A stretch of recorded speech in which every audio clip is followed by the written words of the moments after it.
Well, I want to thank you very much for joining me on this video. I want to talk to you today a little bit about the state of the market.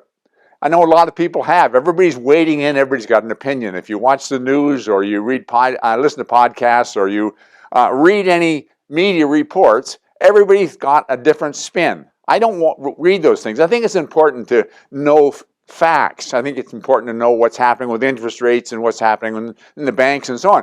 But I wouldn't listen to a lot of opinions on it. I open my iPad in the morning and there are some articles right there at the start, and I tend to glance at the odd one if it's a real estate one. And the other day I opened it up and one article was talking about East Gwillimbury, which is on your route up to Barrie on Highway 400, so I kind of knew where it was.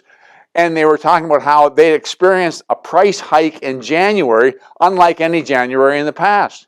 In the same group of articles, there was another article about how badly prices were sliding and continuing to slide. Then there was another article talking about how the worst is behind us and things are going to improve. And a fourth article that talked about how 2023 was going to be a terrible year and 2024 was going to be worse yet. So they don't know. And what they spout about and what they publish is whatever they think is going to captivate readers and build audience. Don't listen to it. You don't need the negative commentary. And I'm going to wade in myself, and I wish I had a crystal ball. I don't. But I've been around a few years, and I've been through a few recessions, and I think I can draw some conclusions from it. I've been through the recession of 1980, been through the recession. When I say recession, I'm talking real estate now, the recession of 1990. And some people talk about 2008, and there was a severe meltdown in the U.S. in 2008, but it didn't impact us very much. For 3 or 4 months, that was all. But there's some similarities between 1980, what happened in real estate, 1990, what happened in real estate, and what's happening today. In 1980, inflation was out of control, running at 12-13%. The government was committed to curb inflation, and they ratcheted up interest rates all the way to 20, 21, 22%. I saw a lot of businesses and friends destroyed. They couldn't maintain a credit line in the 20%. It was costing them $60,000, $70,000 a year just for interest. But that was the position the bank was taking. We hadn't seen a huge run-up on prices, but we were seeing a huge run-up on interest rates. Then in 1990, we had seen a run-up in prices in 1988, 1989. And 1990 saw the price correction, but didn't see much happening in interest rates. The climate today has a little bit of both, but some unique characteristics.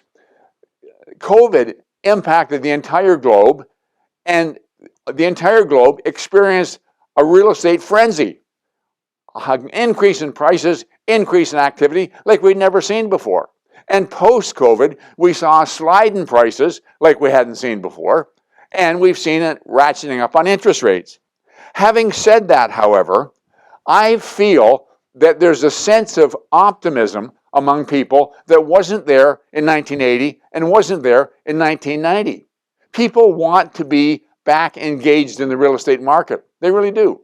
I think, for one thing, they believe that the prices are very, very advantageous to a buyer today, and they are. But they also feel that prices are going to be starting to creep back up. They're aware that interest rates are high, certainly very high compared to what they were, but there's a feeling that that's going to change as well. And so people are positive about the real estate market, and they're wanting to engage in the real estate market.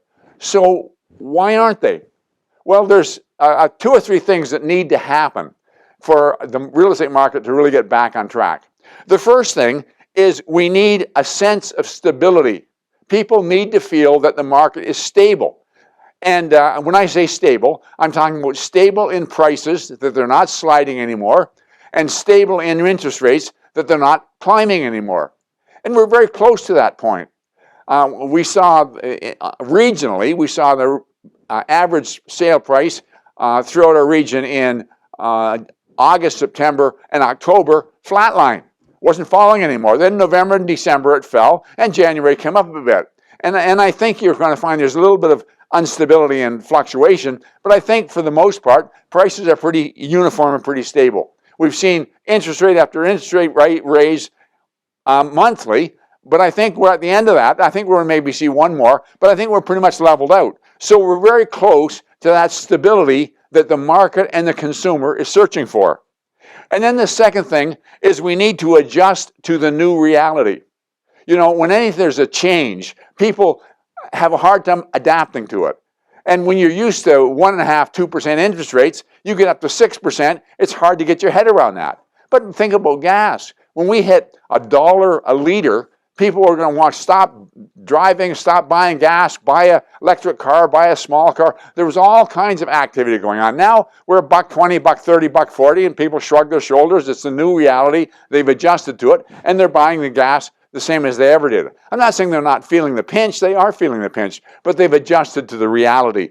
And we need to adjust to the reality of the fact that prices are lower, which is an advantage.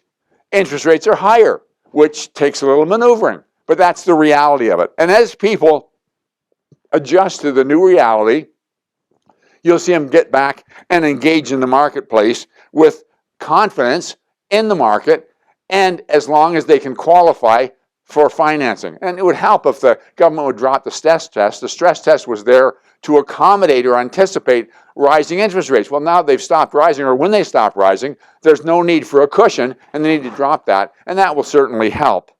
But I also see that I think that it's not going to be too awfully long until we're going to start seeing prices going up again and interest rates dropping again. And when we see that begin to happen, you're going to see a return to the real estate market. 1980, it was 4 or 5 years before we dug out. 1990, it was 4 or 5 years before we dug out. I don't think that's going to be the case this time. I think you're going to find that we're going to find a more stable market and an appreciating market before too long. That's my commitment. That's my look at it without a crystal ball, but you've got it recorded so you can hold me to it. I want to thank you for investing the time and look forward to talking to you again next week.